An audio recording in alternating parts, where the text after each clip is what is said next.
In this video, we're going to talk about the Liskov Substitution Principle.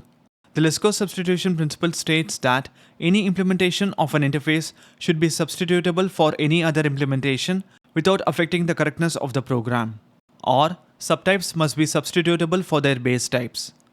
The first definition is in the context of interfaces, so let's see an example for that now. So far, we have an iBook repository interface that contains an add method to add a book, a book service class that uses constructor injection to inject an iBook repository implementation, a book repository class that implements iBook repository and uses entity framework code to add a book, and finally, we are injecting a dependency at runtime by using a dependency injection container. Let's say we have a new requirement now. We need to be able to read a list of books. So let's add a method to the iBook repository interface called read with the return type list of book. Let's go to the book repository class and implement the interface so that we have the read method. Now, instead of instantiating the context class in the add method, let's define a private read-only field of type appdbcontext and create a constructor and inject the appdbcontext instance into the constructor and assign the constructor parameter to the private field. Now let's remove the context object creation inside the add method and implement the read method so that it returns a list of books. Similarly, for book repository dapper, we need to implement the iBook repository interface so that it contains a read method with dapper specific logic to return a list of books. Now to make the read method compile, let me add a return statement that simply returns a new instance of the list. And in the main method, let me switch back to using book repository instead of book repository dapper for dependency injection. And finally, since our context class is injected in the constructor, let me add the required services for the context class. Now let's say we have a requirement. There is an XML book service class and it wants to read books from an XML file. But this is just a read-only operation. There's no need of writing to or updating. Now, since the iBook repository interface already contains a read method, let's say we use this interface. So inside the XML book service class, we create a private read-only field of type iBook repository and inject the iBook repository interface into the constructor and assign the parameter to the private field. Then we create a read-only book repository class that implements iBook repository and contains add and read methods.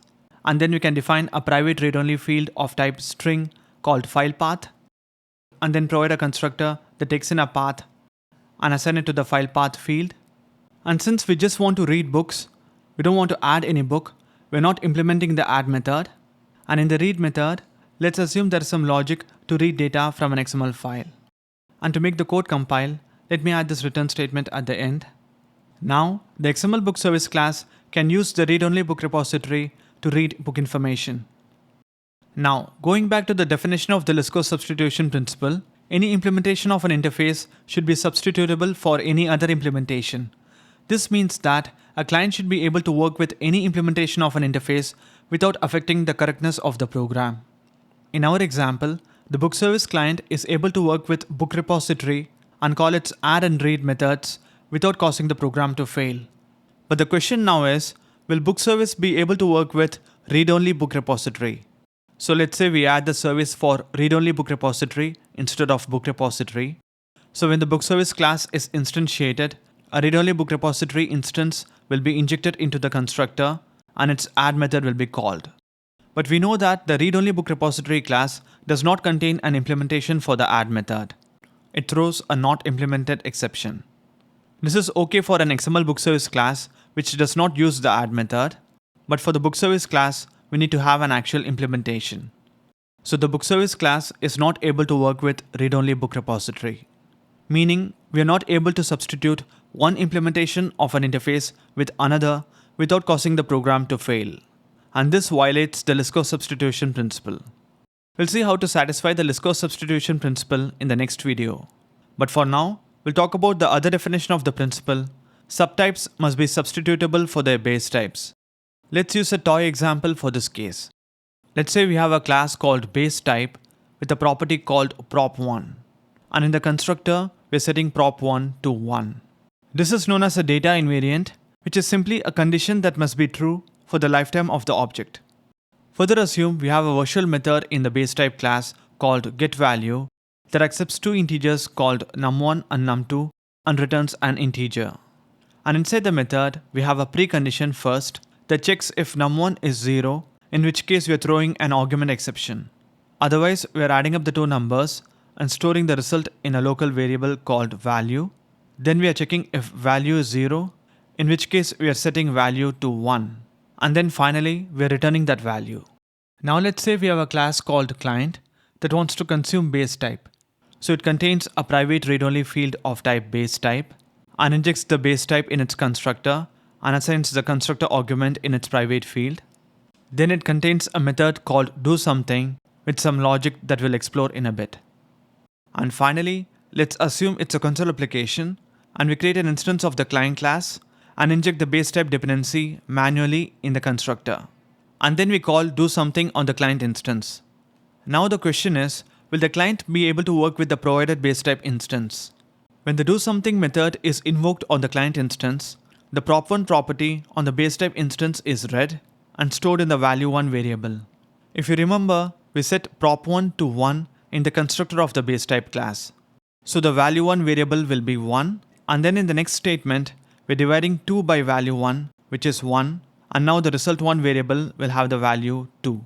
And then we are printing the result1 value to the console. Next, we are invoking the getValue method on the base type instance and passing the method arguments 1 and 0. If you have a look at the getValue method, there is a precondition there that checks if the first argument is 0, in which case it throws an argument exception.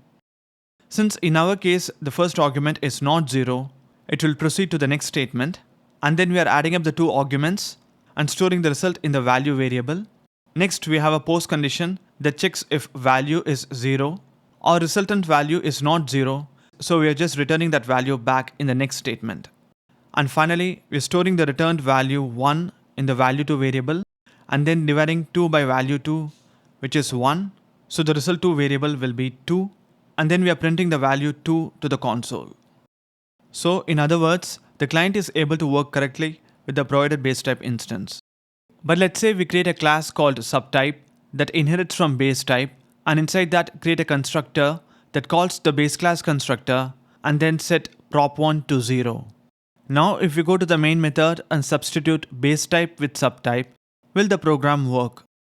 When we invoke the doSomething method, the method reads the prop1 property value on the subtype instance.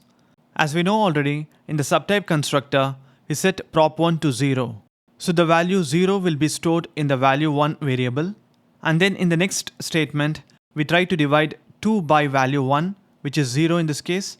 So this will throw a divide by 0 exception. So this means that the client is not able to work with the subtype instance, and this violates the Liskov Substitution Principle. This is happening because the data invariant in the base type, where we are setting prop1 to 1 in the constructor, is not being maintained in the subtype, where we are setting prop1 to 0, causing a divide by 0 exception to occur. Let's imagine a second scenario. In the subtype class, instead of the constructor, we override the getValue method, and inside the method, we add a second precondition that checks the value of the second argument and throws an argument exception if it is 0.